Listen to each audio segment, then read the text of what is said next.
Saya Dr. Gunoti Cahyako dari STPMD APMD. Pada hari ini kita meluncurkan jurnal Governabilitas, jurnal ilmu pemerintahan di Indonesia yang satu-satunya beraliran Mazhab Timoho, karena kami memang mengusung Mazhab Timoho yang menjadi kampus kami. Kalau Anda lihat di belakang itu adalah pohon Timoho. Timoho itu adalah nama pohon. Ya satu-satunya mungkin di Yogyakarta ada di sini, di pohon di sini itu. Pertanyaannya adalah apa itu Mazhab Timoho itu? Saya jelaskan, Mazhab Timoho ini adalah merupakan sintesis ya dari tesis bahwa ilmu pemerintahan itu dikuasai oleh paham atau oleh mazhab Anglo-Saxon yang dari Inggris kemudian ke Amerika berkembang, di mana ilmu pemerintahan itu merupakan ilmu politik plus administrasi. Jadi lebih cenderung kepada politik dan administrasi, yaitu yang berpengaruh banyak di perguruan tinggi di Indonesia ini. Nampak di dalam kurikulum mereka yang menganggap bahwa ilmu pemerintahan itu bagian dari politik. Intinya gitulah. Yang kedua adalah mazhab tentang Eropa kontinental atau kontinental yang menganggap bahwa politik itu atau pemerintahan itu bagian dari hukum. Jadi kaitannya tekanannya pada hukum, pada birokrasi. Sehingga muncullah ilmu administrasi publik, ilmu kebijakan publik dan seterusnya. Sehingga identik pemerintah itu dengan kebijakan publik. Nah, Mazhab Timoho tidak demikian. Ilmu pemerintahan itu adalah ilmu khas Indonesia. Ilmu yang berdasarkan kearifan lokal.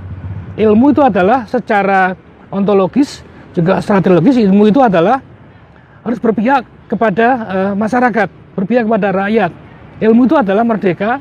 Ilmu itu adalah untuk kemaslahatan atau kesejahteraan bagi rakyat. Nah, oleh karena itu kami menggagas sebagai sintesis dari dua mazhab yang sudah ada, baik mazhab Anglo-Saxon atau mazhab Eropa kontinental dengan nama Mazhab Timoho. Apa itu Mazhab Timoho? Mazhab Timoho dipromosikan dengan 5G atau 5G. G yang pertama adalah government, yang sudah dikenal di dalam kurikulum ilmu pemerintahan di seluruh Indonesia, yaitu membaca tentang negara, tentang rakyat, tentang desa, tentang demokrasi, itu ada di sana, di dalam G yang pertama. G yang kedua adalah governing, yaitu perbuatan pemerintah, itu kebijakan pemerintah, di mana pemerintah menjalankan regulasi atau membuat regulasi untuk kesejahteraan masyarakat, itu governing. Lalu G yang ketiga adalah governability atau governabilitas. Kalau dalam bahasa Indonesia ini adalah kapasitas pemerintah, yaitu intinya kaitan dengan pemerintah yang kuat, pemerintah yang lemah. Misalnya sekarang kita lihat di dalam pilkada, di dalam pemilu, money politik atau politik uang itu sangat masif bergerak di mana-mana. Itu menunjukkan bahwa pemerintah atau pelaksana pemilu tidak bisa mengatasi gerakan atau tindakan politik uang yang sudah dianggap sebagai satu budaya dalam tanda kutip.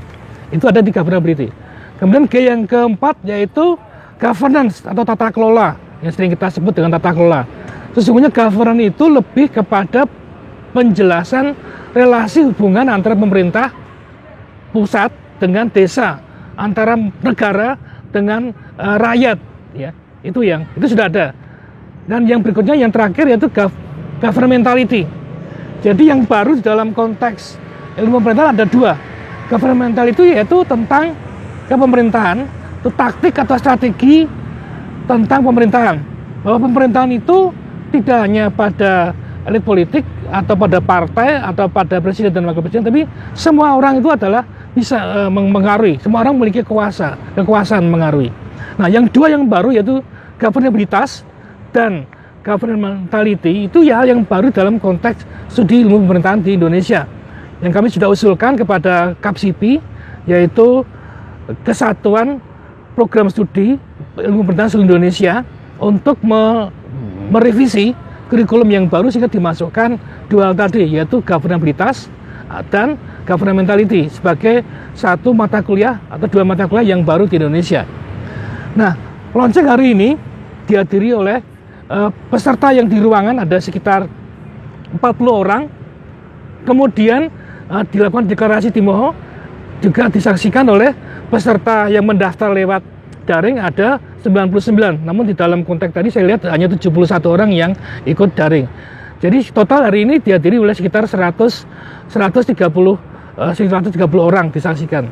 Harapan kami dengan adanya jurnal Governabilitas ini, maka kristalisasi pemikiran masa Tionghoa itu terwujud di sana.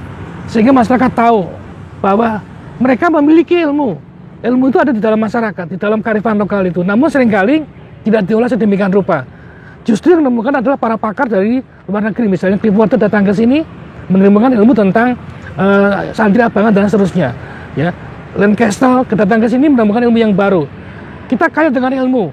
Nah itulah yang kita mau bangun, kita angkat bahwa keilmuan itu harus dari kearifan lokal. Kita bangun bahwa pemerintah desa itu harus yang kuat, diperkuat.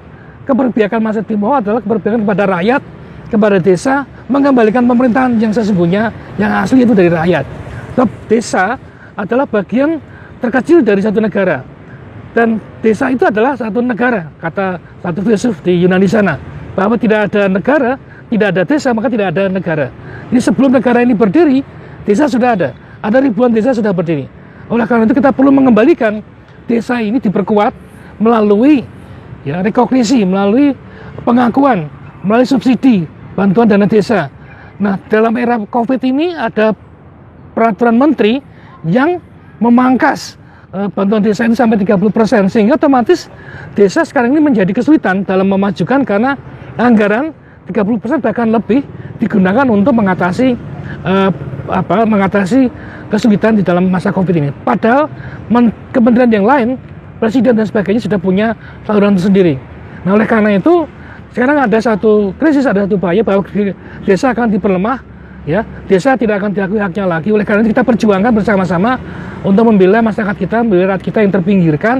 Dan kami kampus STPMD APMD memiliki concern, memiliki kepedulian, mendidik para sarjana dari pedalaman, dari pinggiran yang terpinggirkan, yang termarginalkan, supaya mereka kembali ke daerah untuk membangun desa, merebut kembali ke kedaulatan itu.